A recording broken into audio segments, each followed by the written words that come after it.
A very good afternoon, everyone. So, today is the second lecture of RPE.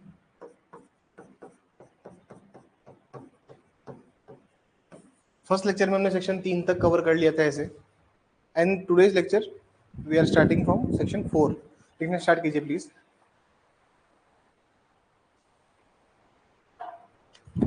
लिखिए, no person shall, no person shall, no person shall before the time fixed for examination, no person shall before the time fixed for the examination open and distribute the question paper, open and distribute the question paper, open and distribute the question paper.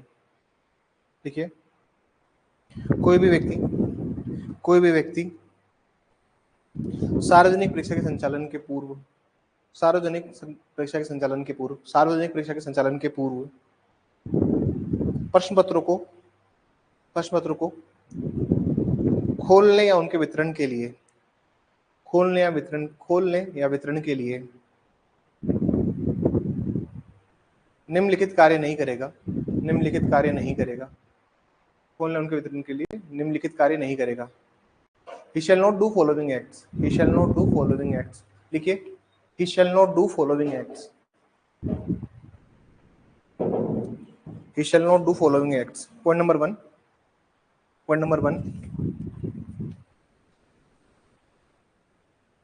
He cannot open, leak or procure. वह ऐसे प्रश्न पत्र को खोलना, प्रकट करना या उपाप्त करना, procure, possess or solve such question paper, प्रकट करना या उपाप्त करना या कब्जे में लेना या हल करने का प्रयास नहीं करेगा, पॉइंट नंबर बी लिख ली. He shall not give any confidential information. वह किसी अन्य व्यक्ति को ऐसे प्रश्न पत्र की गोपनीय सूचना नहीं देगा. वह किसी अन्य व्यक्ति को प्रश्न पत्र की गोपनीय सूचना नहीं देगा.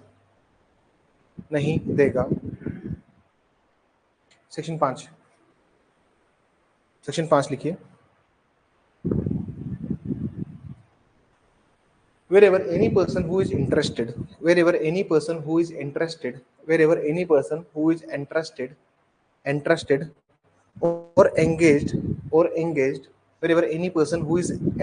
or engaged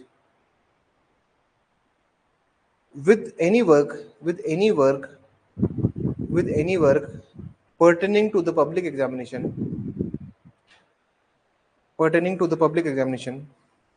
जो कोई भी व्यक्ति सार्वजनिक परीक्षा से संबंधित किसी भी कार्य में न्यस्त है, या लगा हुआ है,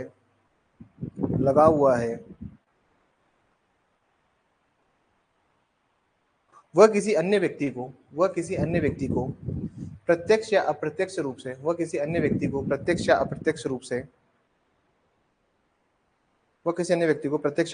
से प्रकट नहीं करेगा. He shall not disclose directly or indirectly any information to such other person. He shall not disclose directly or indirectly any information to other person. Section 6 लिखिए.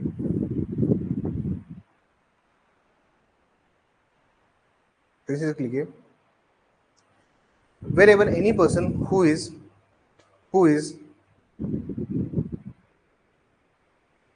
wherever any person who is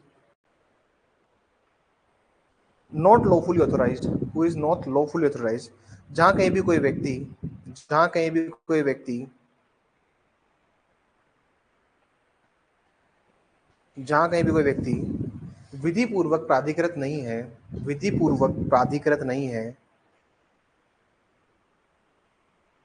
विधि पूर्वक प्राधिकृत नहीं है, वह सार्वजनिक परीक्षा में, वह सार्वजनिक परीक्षा में निम्नलिखित कार्य नहीं करेगा, वो सार्वजनिक परीक्षा में निम्नलिखित कार्य नहीं करेगा, वो सार्वजनिक परीक्षा में निम्नलिखित कार्य नहीं करेगा। Who is not authorized by law, who is not lawfully authorized, he shall not do following thing, he shall not do following thing, he shall not do following things. Point number A, procure or possess, procure or possess, procure or possess question paper, answer sheet, procure or possess question paper or answer sheet, procure or possess question paper or answer sheet, or OMR sheet, और OMR sheet, और OMR sheet। देखिए इसमें ऐसा व्यक्ति, ऐसा व्यक्ति प्रश्न पत्र या उत्तर पत्रक, ऐसा व्यक्ति प्रश्न पत्र या उत्तर पत्रक या उत्तर पत्रक या OMR शीट या OMR शीट का कोई भाग या प्रति, का कोई भाग या प्रति उपाप्त नहीं करेगा, उपाप्त नहीं करेगा या कब्जे में नहीं लेगा, या कब्जे में नहीं लेगा। मतलब ये उस आदमी, ये उस पर्सन के लिए बात हो रही है सर यहाँ पे, ये उस पर्सन के लिए बात हो रही है यहाँ पे जो कि ऑथराइज नहीं है इस काम को करने के लिए, ठीक है ना। हो सकता है ना कि पियोन हो स्कूल का, जहाँ पे एग्जामिनेशन होने वाली हो, तो पियोन हो गया, ये लोग भी क्या करेंगे सर, जो लोग ऑथराइज नहीं है। अब वहाँ पे क्या होता है ना सर, ऐसा होता है केंद्र अधीक्षक बनाया जाता है हर सेंटर पे, हर सेंटर पे किसको क्या बनाते हैं, केंद्र अधीक्षक। अब केंद्र अधीक्षक क्या होता है, सिर्फ वही ऑथराइज होता है पेपर को ओपन करने के लिए, वही ऑथराइज होता है कि 15 मिनट पहले डिस्ट्रीब्यूट करना है पेपर, वही ऑथराइज होता है, he is the whole and sole responsible होता है पेपर के लिए। और केंद्र अधीक्षक के बाहर वो चीजें नहीं जाएगी। आगे लिखिए, बी पॉइंट लिखिए, he shall not impart, he shall not impart any information, any information which he knows, which he knows, or he has reason to believe on it, or he has reason to believe on it, or he has reason to believe on it, or he has reason to believe on it। वह व्यक्ति, वह व्यक्ति, वह व्यक्ति ऐसी सूचना नहीं देगा, वह व्यक्ति ऐसी सूचना नहीं देगा जो उसे, जो उसे प्रश्न पत्र के संबंध में, जो उसे प्रश्न पत्र के संबंध में ज्ञात है, जो उसे प्रश्न पत्र के संबंध में ज्ञात है, या ऐसा विश्वास करने का कारण है, या ऐसा विश्वास करने का कारण है, ऐसा विश्वास करने का कारण है। Section 7, section 7, section 7 sir prohibition इन एंटर एग्जामिनेशन की बात करता है। सर यहाँ से सेक्शन नंबर आएगा सवाल, ठीक है ना, सेक्शन नंबर पूछेगा आपसे, सेक्शन 7 में लिखिए,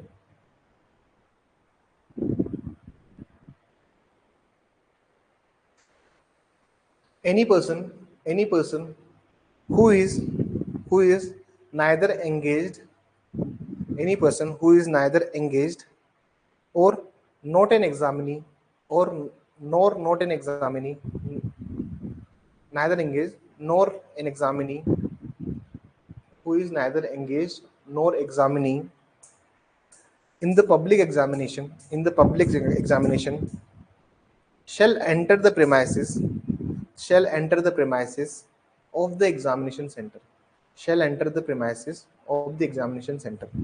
देखिए, ऐसा कोई भी व्यक्ति, ऐसा कोई भी व्यक्ति जो सार्वजनिक परीक्षा, जो सार्वजनिक परीक्षा के कार्य में न्यस्त नहीं है, सार्वजनिक परीक्षा के कार्य में न्यस्त नहीं है, या जो अभ्यर्थी नहीं है, या जो अभ्यर्थी नहीं है, परीक्षा केंद्र में, परीक्षा केंद्र में प्रवेश नहीं करेगा, परीक्षा केंद्र में प्रवेश नहीं करेगा। सेक्शन 8 लिखिए,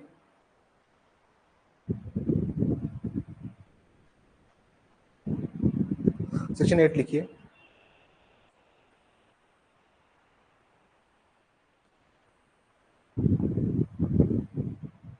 इसमें लिखिए, परीक्षा केंद्र से भिन्न, परीक्षा केंद्र से भिन्न किसी स्थान का उपयोग नहीं करवाया जाएगा।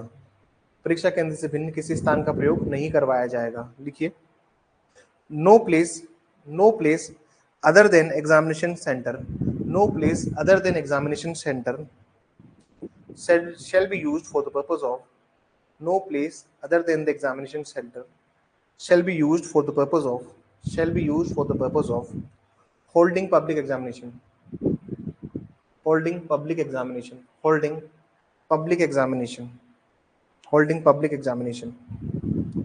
नवा लिखिए, नवा लिखिए,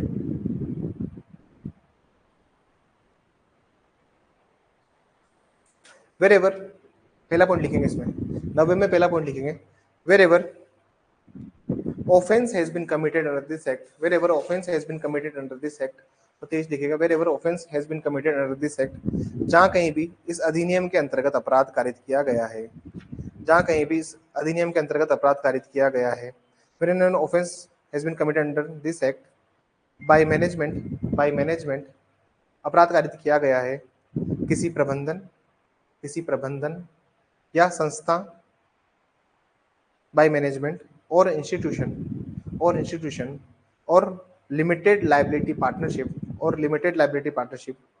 प्रबंधन, संस्था या सीमित दायित्व भागीदारी द्वारा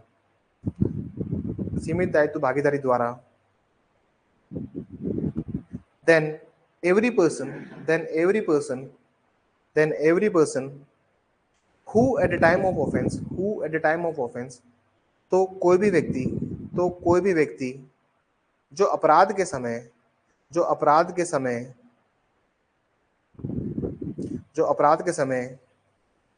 प्रभारी था, the time of offense was in charge or was responsible for the conduct of business, प्रभारी था कारोबार के संचालन के लिए, he shall be liable for the act committed,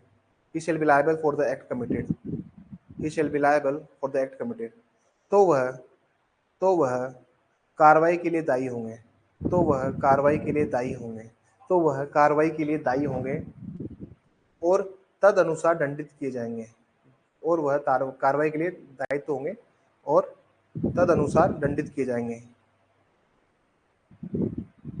he shall be liable for the offense and punished accordingly, paragraph change करके लिखिए, however, इसका प्रोवाइजो है परंतु के, however if he proves that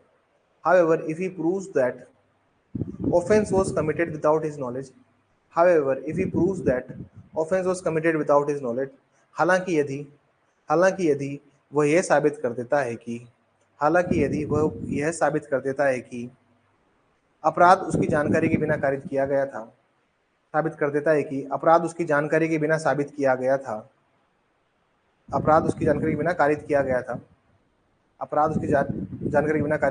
था, और उसने अपराध रोकने के लिए सम्यक तत्परता बरती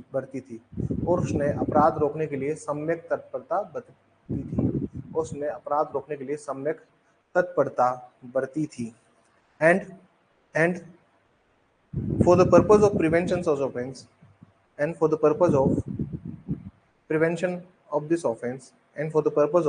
of offense, he has exercised all due diligence,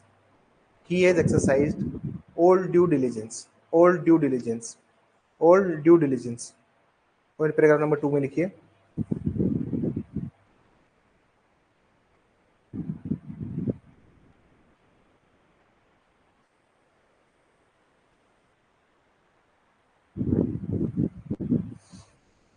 however if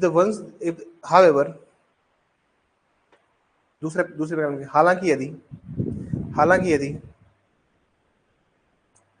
अपराध प्रबंधन संस्था हालांकि यदि अपराध प्रबंधन संस्था सीमित दायित्व भागीदारी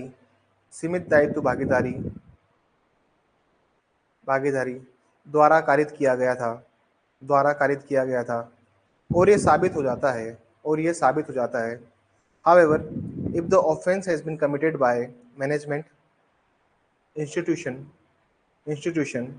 or LLP limited liability partnership or LLP and it has been proved before the court then following person shall be liable साबित हो जाता है तो निम्नलिखित व्यक्ति दायी होंगे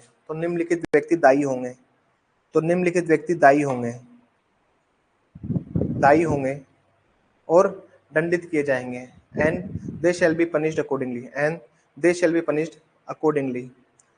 they shall be punished accordingly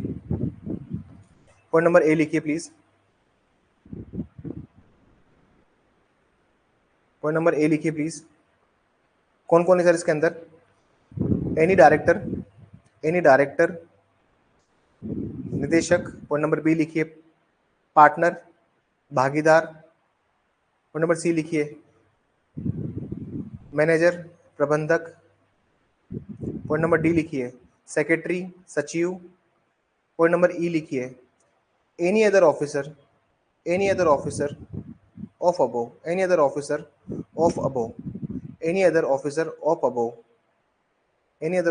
of अबो ठीक है सर ये सब लोग कौन होंगे अब इनके कोई भी ऑफिसर होंगे वो भी लायबल है इसके अंदर ठीक है ना कौन कौन है सर इसके अंदर लायबल आप इसके अंदर लायबल है डायरेक्टर पार्टनर मैनेजर सेक्रेटरी और कोई भी ऑफिसर है तो ठीक है डायरेक्टर पार्टनर मैनेजर सेक्रेटरी 4 लोग तो हैं ही ठीक है 10 में देखिए सेक्शन 10 पेनल्टीज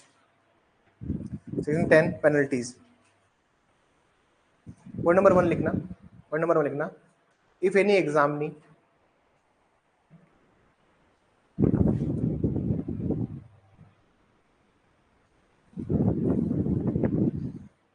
देखिएगा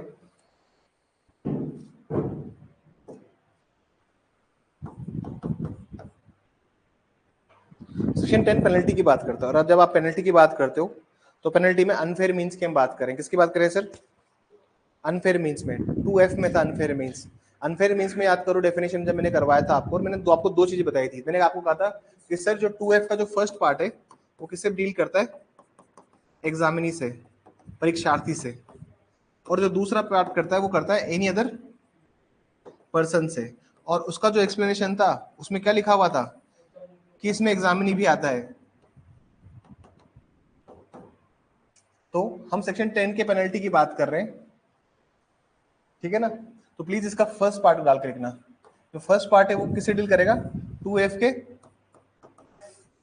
1 से पार्ट 1 जो है एग्जामिनी वाला इस एग्जामिनी ने अगर कोई गलती करी है तो फर्स्ट पार्ट में क्या सजा दी हुई है वो लिखिएगा सजा लिखिए इसमें 3 year and fine 3 year imprisonment 3 वर्ष का कारावास एंड फाइन कितने का होगा सर 1 लाख रुपए का फाइन है ठीक है ना sir fine of 1 lakh rupees ठीक है ना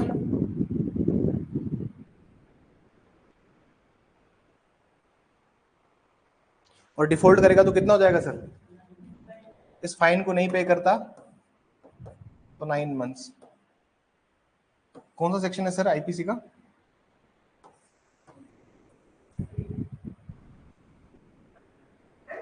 आईपीसी का कौन सा सेक्शन है उनको छोड़िए आप बताइए जो आईपीसी में कौन सेक्शन है जहां था ना फाइन जितनी पनिशमेंट हो उसका 1/3 तो सर अगर आप देखेंगे तो 3 साल का मतलब कितना होता है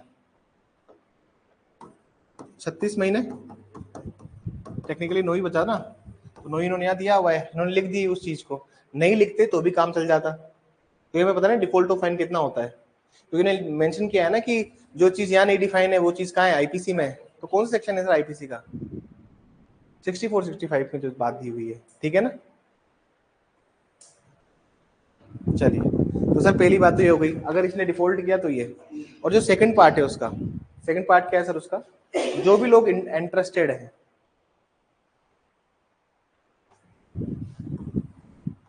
सेक्शन 10 की बात कर रहे थे हम लोग, तो 2F फर्स्ट पार्ट में, अब हम बस की बात करेंगे 2F का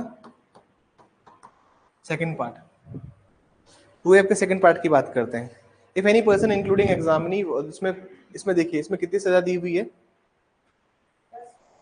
shall not be less than 5 year which may be extended to imprisonment for life and shall be also with 10 lakh rupees। मतलब कितना है सर, 5 साल से लेकर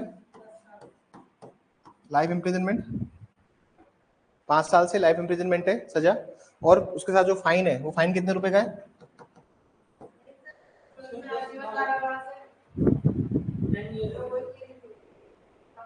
इसमें इम्प्रिजनमेंट फॉर लाइफ लिखा है मेरे वाले में, shall be punished with identity which shall not be less than 5 year। Barrack में कुछ डिफरेंसेस हैं। आई हैव लो फाइटर,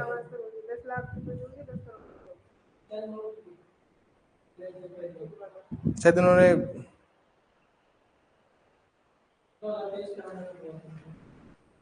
ठीक है, मेरे वाला जो ये लो फाइटर में मिस्टेक है, ठीक है ना। जो भी बच्चे पढ़ रहे हैं, जो भी बच्चे पढ़ रहे हैं वो प्लीज ध्यान रखें कि लो फाइटर में कुछ भी ठीक नहीं है, व्यवस्था इसमें ठीक है, मतलब आप कानून प्रकाशन पढ़ सकते हैं। लो फाइटर में ठीक नहीं है, लो फाइटर में बहुत सारी मिस्टेक है, एक्साइज में भी बहुत सारी मिस्टेक थी, लो फाइटर का जो एक्साइज है उसमें आर्म्स एक्ट में मिस्टेक है, तो प्लीज ध्यान रखिए इस चीज का, मिस्टेक बहुत ज्यादा है इसमें, ठीक है ना सर। और फाइन कितना है इसमें,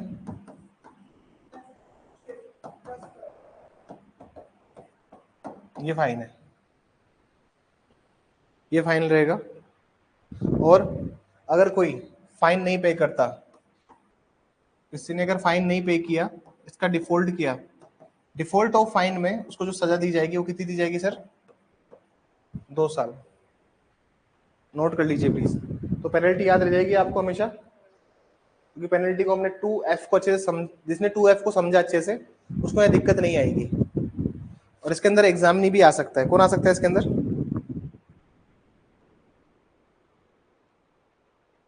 और अगर आप 10 साल से कम की सजा देते हो, एक और बात याद रखिए पेनल्टी में, एक और चीज याद रख लीजिए, ये जो डायग्राम बनाने के बाद में एक लाइन यहाँ पे ऐड कर लेना, एक लाइन यहाँ ऐड कर लेना, however if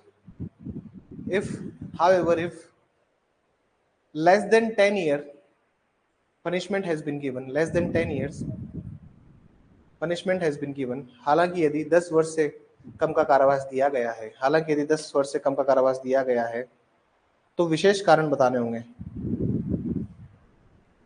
विशेष कारण बताने होंगे। Then special reasons shall be given, then special reasons shall be given, then special reasons shall be given।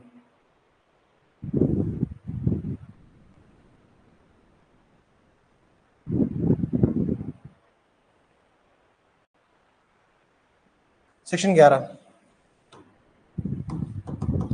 Section 11 लिखिए please. Any person, any examinee who has been convicted under this act, any examinee who has been convicted under this act, any examinee who has been convicted under this act, यदि किसी भी परीक्षार्थी को इस अधिनियम में दोष सिद्ध किया जाता है, किसी भी परीक्षार्थी को इस अधिनियम में दोष सिद्ध किया जाता है, if any examinee who has been convicted under this act, he shall be debarred, तो उसे 2 वर्ष के लिए सार्वजनिक परीक्षा से विवर्जित कर दिया जाएगा, तो उसे 2 वर्ष के लिए सार्वजनिक परीक्षा से विवर्जित कर दिया जाएगा। Then he shall be debarred from public examination।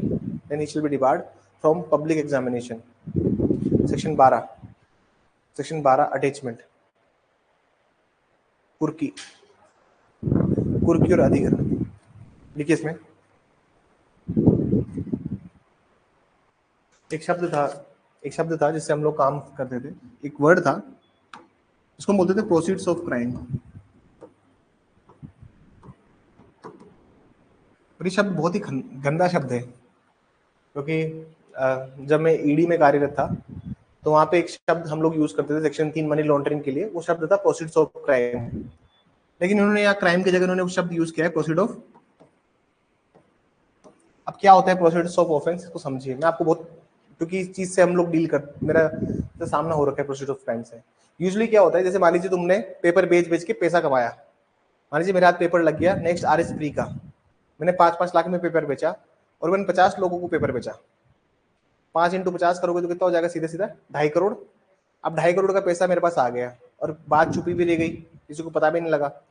2.5 crore जो मेरे पास आया, मैंने उस 2.5 करोड़ को मैं कुछ ना कुछ तो खरीदूंगा ना, या तो मैं कार लूंगा या फिर मैं मकान बनाऊंगा।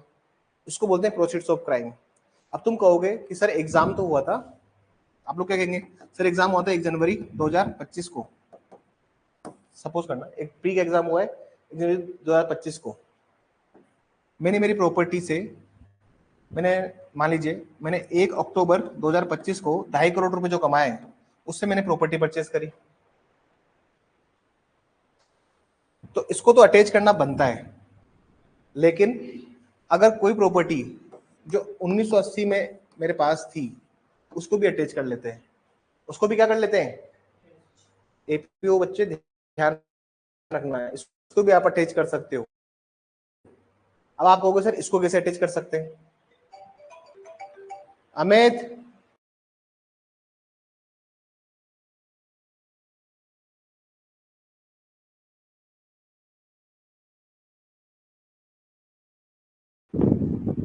We can also attach this property. अब आप कहोगे सर इस प्रॉपर्टी को कैसे अटैच करोगे, तो पुरखों की प्रॉपर्टी है। अरे सर कुछ भी इंप्रूवमेंट तो किया होगा घर में, पुताई करवाई है, एक फ्लोर नया बनवाया है, तो जो तुमने 2.5 करोड़ रुपए आए तुम्हारे पास, उससे तुमने कुछ तो किया है। तो प्रोसीड्स ऑफ क्राइम या प्रोसीड्स ऑफ ऑफेंस, ये बहुत खतरनाक चीज है। तो ये लोग कह रहे हैं ना कि कन्फिस्केशन की, तो प्रोसीड्स ऑफ क्राइम को या प्रोसीड्स ऑफ ऑफेंस को ये लोग क्या करना चाहते हैं, जब्त करना चाहते हैं। और ये इतना गंदा शब्द है कि ये आज की प्रॉपर्टी ही नहीं, तुम्हारी 50 साल पुरानी प्रॉपर्टी को भी जब्त करने की शक्ति है इसके अंदर, और सुप्रीम कोर्ट के जजमेंट है इसमें। हमें ज्वाइन करो, लिखिए, हिंदी में लिखिए।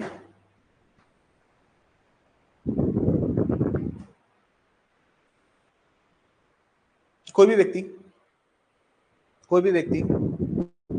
इस अधिनियम के अधीन अपराध की, कोई भी व्यक्ति इस अधिनियम के अधीन अपराध की, कोई भी व्यक्ति इस अधिनियम के अधीन अपराध की संपत्ति धारित नहीं करेगा, संपत्ति धारित नहीं करेगा, और न ही कब्जे में रखेगा, और न ही कब्जे में रखेगा, और न ही कब्जे में रखेगा। No person shall hold, no person shall hold or be in possession any proceeds of offense, any proceeds of offense, any proceeds of offense, any proceeds of offense। Point number 2 लिखिए। अब यहाँ पे पूरे के पूरे इन्होंने कॉपी पेस्ट मारा है मनी लॉन्ड्रिंग का। यहाँ पे जो शब्द लिखे हुए हैं ना ये सारे, he has reason to believe that any property any proceeds of crime any offense he shall state। तो ये क्या होता है, अब इसमें लिख लो आप लोग, मैं अब लिखवा देता हूँ, ये बहुत पावर देता है यहाँ पे। लिखिए, इफ एनी इन्वेस्टिगेशन ऑफिसर, यदि इस अधिनियम के अंतर्गत अन्वेषण करने वाले अधिकारी को, यदि इस अधिनियम के अंतर्गत अन्वेषण करने वाले अधिकारी को, इफ एनी इन्वेस्टिगेशन ऑफिसर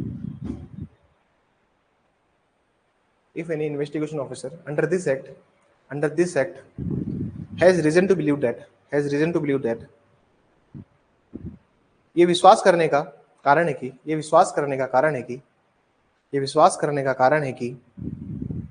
कि कोई संपत्ति इस अधिनियम के अपराध के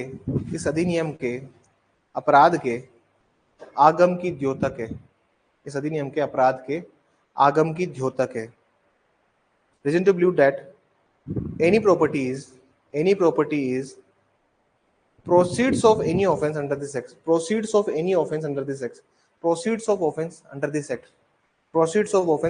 act, he shall ही शैल, तो वह राज्य सरकार से, पूर्व अनुमोदन के पश्चात, then he shall after taking prior approval, with the state government, make an order,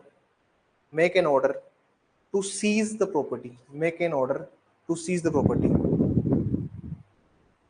अनुमोदन के पश्चात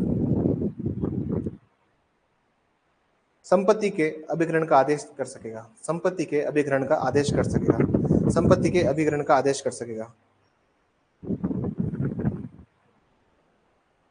अभिग्रहण, संपत्ति के अभिग्रहण का आदेश कर सकेगा।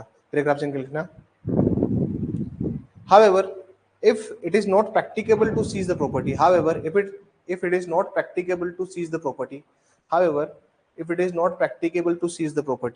हालांकि यदि संपत्ति का अभिग्रहण व्यवहार्य ना हो,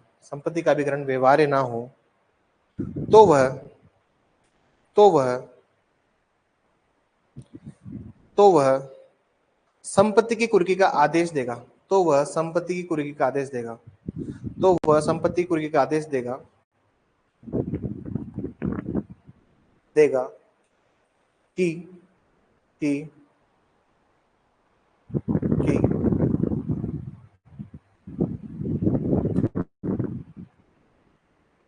कि संपत्ति को अंतरित ना किया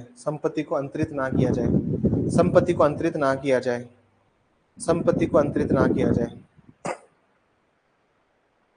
not practicable to seize the property, then he shall make an order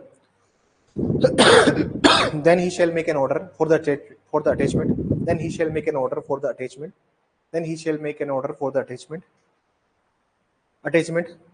that such property shall not be transferred,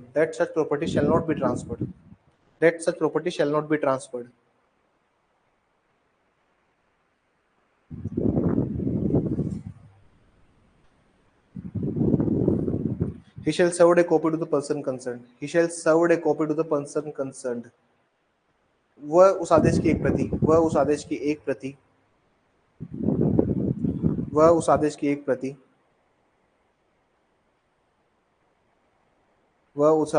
प्रति, संबंधित व्यक्ति को भी देगा,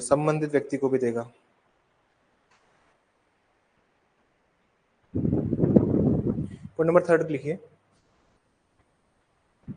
Within any order of confiscation or attachment, where any order of confiscation or attachment, जहां कहीं भी अभिग्रहण या कुर्की का आदेश है, तो 48 घंटों के अंदर, order, then within 48 hours, he shall inform the designated code.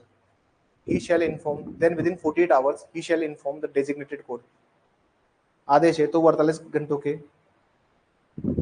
अंदर अभिहित न्यायालय को सूचना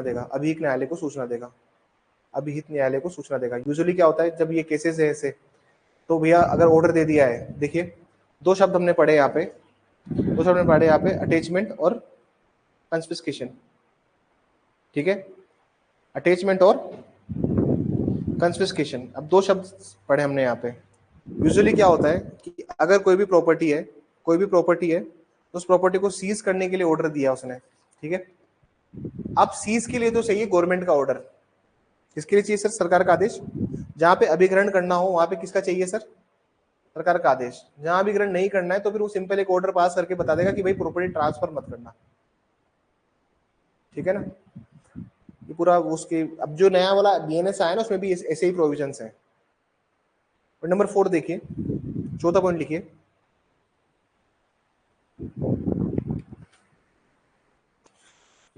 court can either confirm or revoke the order. न्यायालय अभिग्रहण या कुर्की के आदेश को न्यायालय अभिकरण या कुर्की के आदेश को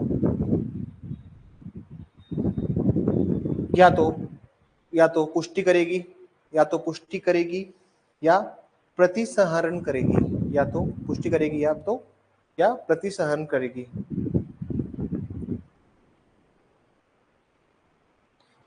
आइदर कंफर्म और रिवोक द ऑर्डर। ठीक है, आगे चलिए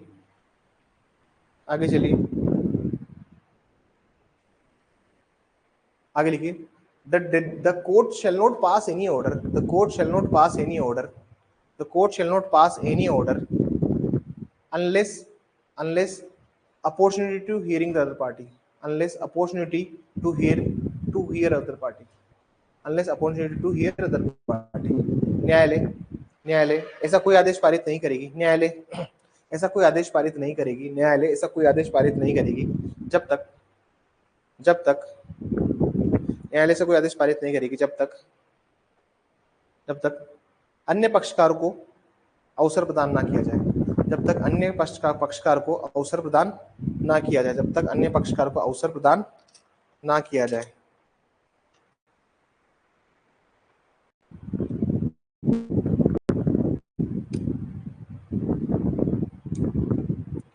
ठीक है, पांचों पॉइंट लिखिए।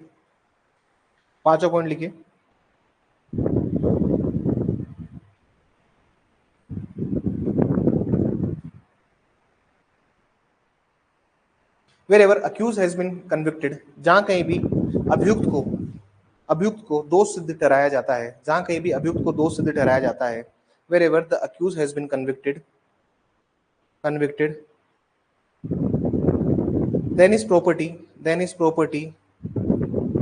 shall be confiscated to the state government. Then his property shall be confiscated to the state government. अभियुक्त को दोषी ठहराया जाता है तो उसकी संपत्ति राज्य सरकार को अधिहत समझी जाएगी।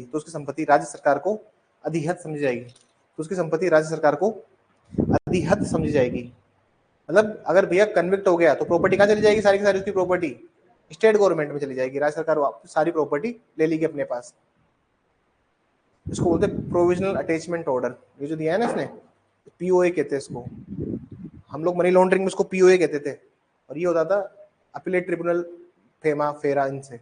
अब यहाँ पे कुछ और इन्होंने पूरा कॉपी पेस्ट मार दिया उधर का। लेकिन द थिंग इज अब यही आईपीसी में भी हो गया है, क्योंकि देखिए प्रोसीड्स ऑफ क्राइम आजकल निकालना जरूरी है, क्योंकि लोग पैसा तो कमा रहे हैं ना सर। एनडीपीएस हो गया या फिर ट्रैफिकिंग हो गया या फिर वाइल्ड लाइफ एक्टिविटीज में पैसा कमाया। अब जितना पैसा कमाया तो इन्होंने घर बना लिए बड़े बड़े, उनकी प्रॉपर्टी अटैच होती है। ठीक है सर, एक्सप्लेनेशन देखिए।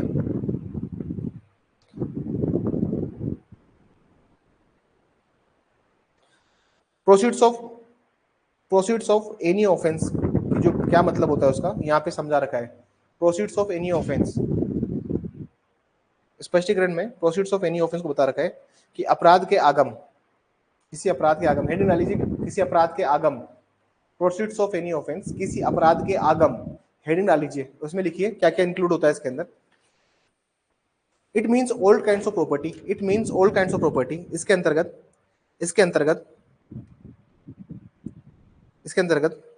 समस्त प्रकार की संपत्तियां अभिप्रेत है। इसके अंतर्गत समस्त प्रकार की संपत्तियां अभिप्रेत है। which have been obtained by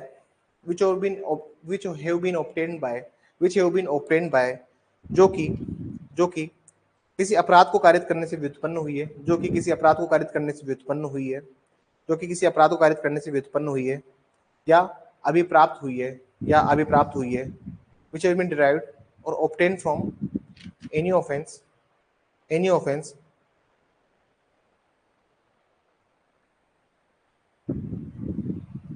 ठीक है ना सर। अब वो कुछ भी हो सकता है। पैराग्राफ चेंज कर लीजिए। इट इंक्लूड्स इसके अंतर्गत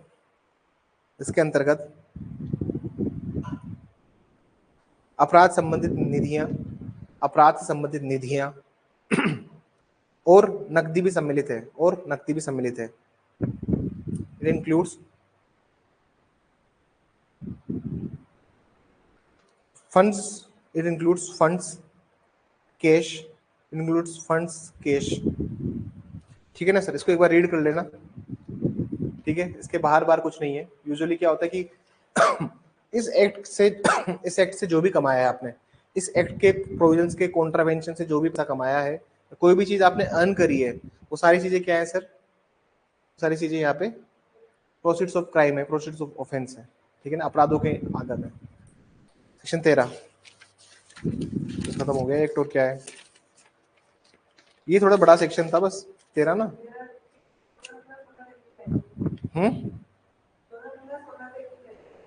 13 लिखिए।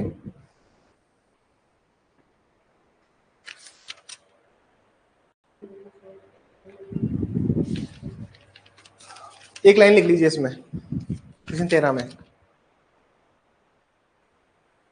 लिखिए। द मैनेजमेंट और इंस्टीट्यूशन, द मैनेजमेंट और इंस्टीट्यूशन और एलएलपी और एलएलपी, द मैनेजमेंट इंस्टीट्यूशन और एलएलपी लिखिए। प्रबंधक प्रबंधक संस्था या सीमित दायित्व भागीदारी, सीमित दायित्व भागीदारी का कोई व्यक्ति यदि दोष सिद्ध किया जाता है, यदि दोष सिद्ध किया जाता है, has been found guilty under this act, दोष सिद्ध किया जाता है इस अधिनियम में, तो उन्हें परीक्षा से संबंधित समस्त लागत और व्यय का संदाय करना होगा। तो उन्हें परीक्षा से संबंधित समस्त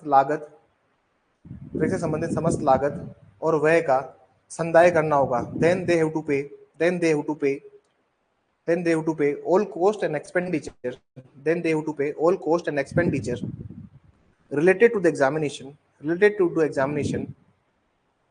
and they have been banned forever, और उन्हें सदैव प्रतिबंध किया जाएगा, and they have been banned forever.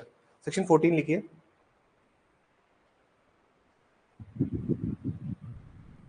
दो ऑफेंसेस अंडर दिस एक्ट, इस अधिनियम के अंतर्गत अपराध संज्ञेय, अजमानतीय, अशमनीय होंगे। The offenses under this act shall be cognizable, non-bailable, and non-compoundable. इस अधिनियम के अपराध संज्ञेय, अजमानतीय और अशमनीय होंगे। 15 देखिए। भैया एएसपी जांच कर रहा है आपके इस मामले का आयोग कौन है? Additional SP. और एससी एसटी में कौन होता है? डीवाईएसपी। वहां पे डिप्टी एसपी होता है ना, यहाँ पे कौन है? Additional SP. देखिए इसमें, the investigation officer under this act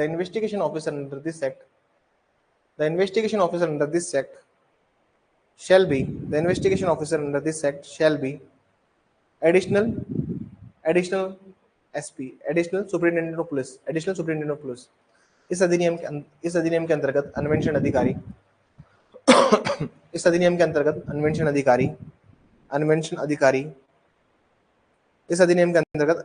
अधिकारी अतिरिक्त पुलिस अधीक्षक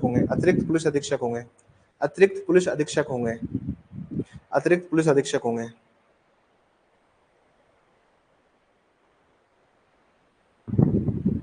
ठीक है,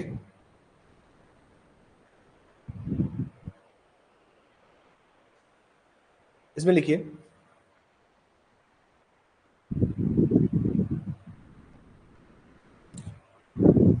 the cases under this act shall be triable by designated courts. इस अधिनियम के मामले अभिहित न्यायालय द्वारा विचारणीय होंगे। इस अधिनियम के अंतर्गत मामले अभिहित न्यायालय द्वारा विचारणीय होंगे। सेक्शन 17 लिखिए। किसकी पावर होगी सर कोर्ट्स बनाने की? कोर्ट कहां बनेगा, कौन बनाएगा? इसकी सिंपल सी पावर लिखिए। The court shall be established by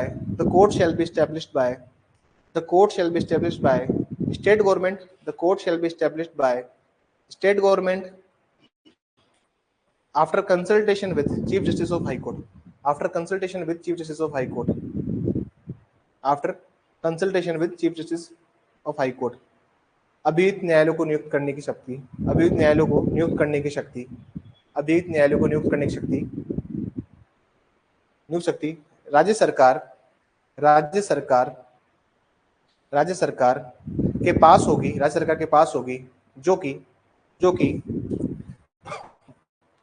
राज्य सरकार के पास होगी, जो कि राजस्थान उच्च न्यायालय के मुख्य न्यायमूर्ति से, राजस्थान उच्च न्यायालय के मुख्य न्यायमूर्ति से परामर्श के पश्चात अधिसूचित करेंगे, जो कि राजस्थान उच्च न्यायालय के मुख्य न्यायमूर्ति के परामर्श के पश्चात अधिसूचित करेंगे।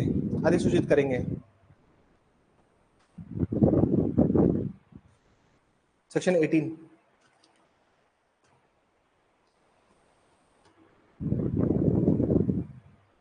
इसमें लिखिए, this act shall be in addition to the other laws, this act shall be in addition to the other laws, this act shall be in addition to the other laws,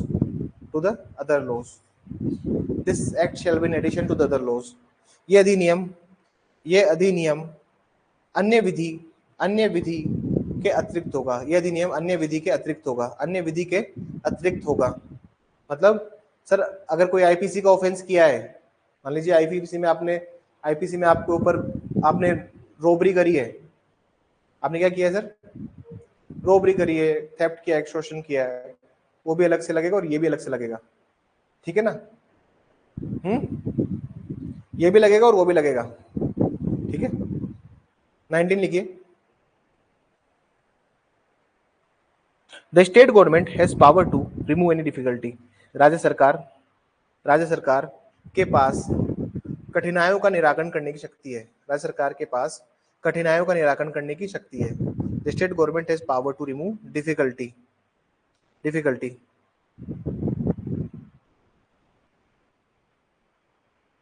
एक पैराग्राफ से लिखिए, no order under this section shall be made until the expiry of 2 years. No order under this section shall be made until the expiry of 2 years. No order under this section shall be made until the expiry of 2 years. लिखिए, इस धारा के अधीन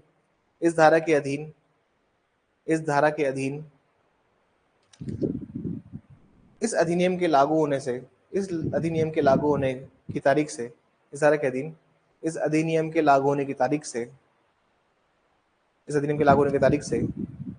2 वर्ष तक कोई आदेश नहीं किया जाएगा। 2 वर्ष तक कोई आदेश नहीं किया जाएगा। क्योंकि गवर्नमेंट चाहती है एक बार कि क्या रेस्पॉन्स होता है, क्या कमियां हैं, वो तो पता लगे, ऑन द ग्राउंड क्या रियलिटी चल रही है। अब इसमें कोई बदलाव ले आए तो उस टाइम सर ऐसा था, चुनाव भी थे ना सर, क्या थे? अरे क्या थे उस टाइम पे? चुनाव। तो चुनाव को देखते हुए कि कल को अगर सरकार चली भी गई तो ये एक्ट रहना चाहिए। ये एक्ट क्या रहना चाहिए? ये एक्ट रहना चाहिए। इस एक्ट में कोई बदलाव नहीं होगा। तो सेक्शन ये प्रोवाइजो को डालने का पर्पस समझ रहे हो तुम? ताकि ये एक्ट बना रहे, सरकार चली भी जाए तो ये एक्ट रहे। फिर आप लिखिए,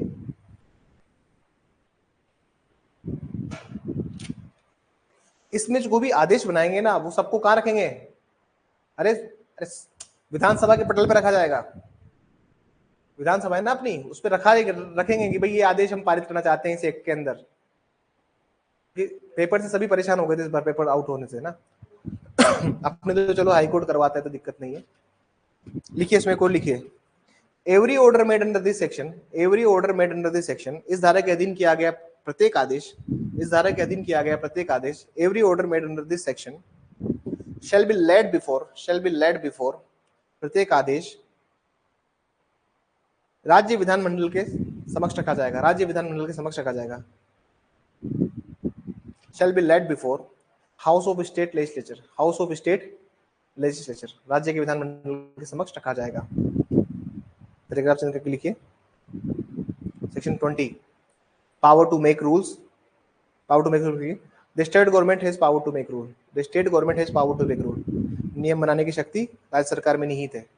नियम बनाने की शक्ति राज्य सरकार में नहीं थी। ये 5 नंबर का आएगा, ये देखना, ये दोनों एक जो है ना देव, ये 5 नंबर लेके जाएंगे।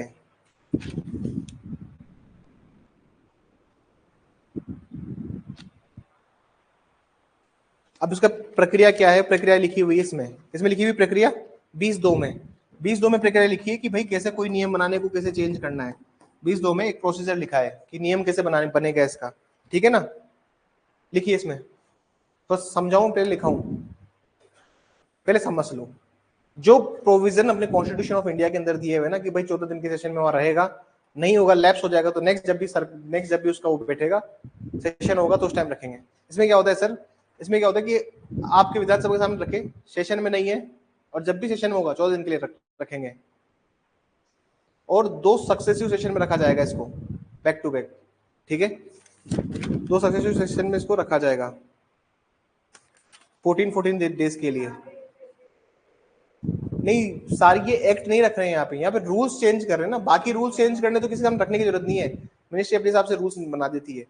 लेकिन अगर कोई रूल्स भी बनाने हैं आपको तो भी रखना पड़ेगा, क्योंकि सरकार चाहती है कि कोई भी बदलाव होना अगर इस कानून में, तो वो पहले कहाँ रखा जाए, विधानसभा में इस पर बहस हो कि क्यों चाहते हो आप पेपर पे, समझ में यही बात।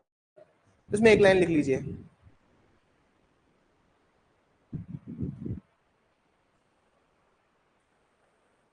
एनी प्रपोज्ड रूल प्रस्तावित नियमों को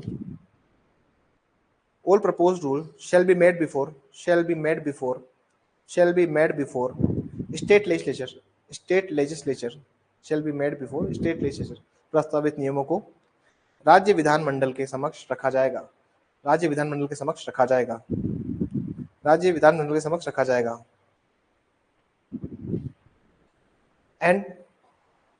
and it shall be laid for the period of 14 days and it shall be laid for the period of 14 days और इसे 14 दिवस की कालावधि के लिए रखा जाएगा और इसे 14 दिवस की कालावधि के लिए रखा जाएगा।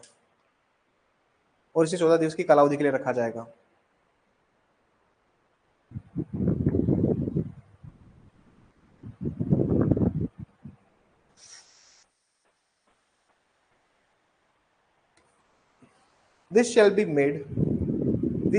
led ऐसे लिखिए, this shall be led for one or two successive sessions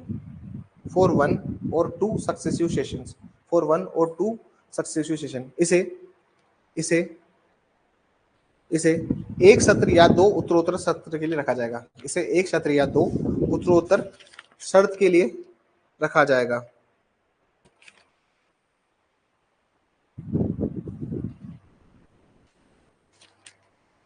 ठीक है सर, शेड्यूल में आइए सर। शेड्यूल में आइए सर। 2B क्या था सर, एग्जामिनेशन 2B क्या थी सर, 2B क्या था, 2B पब्लिक एग्जामिनेशन में देखिए कौन कौन से एग्जामिनेशन, 10 एग्जामिनेशन है। ये 10 एग्जामिनेशन के नाम लिख लीजिएगा, ठीक है ना। और देखो सब तरफ बात किसकी हो रही है, इधर तो अथॉरिटी दी हुई है, इधर तो क्या दिया हुआ है सर, अथॉरिटी दी हुई है। जैसे एग्जामिनेशन अथॉरिटी दी है, 2B में एग्जामिनेशन अथॉरिटी है। प्राधिकारी कौन है, परीक्षा के जो भी है परीक्षा के प्राधिकारी कौन है, और एग्जामिनेशन इधर है, पब्लिक एग्जामिनेशन यहाँ है 2E में। तो प्लीज इनको नोट कर लेना, 10 एग्जामिनेशन है, ठीक है। ये एक हुआ समाप्त।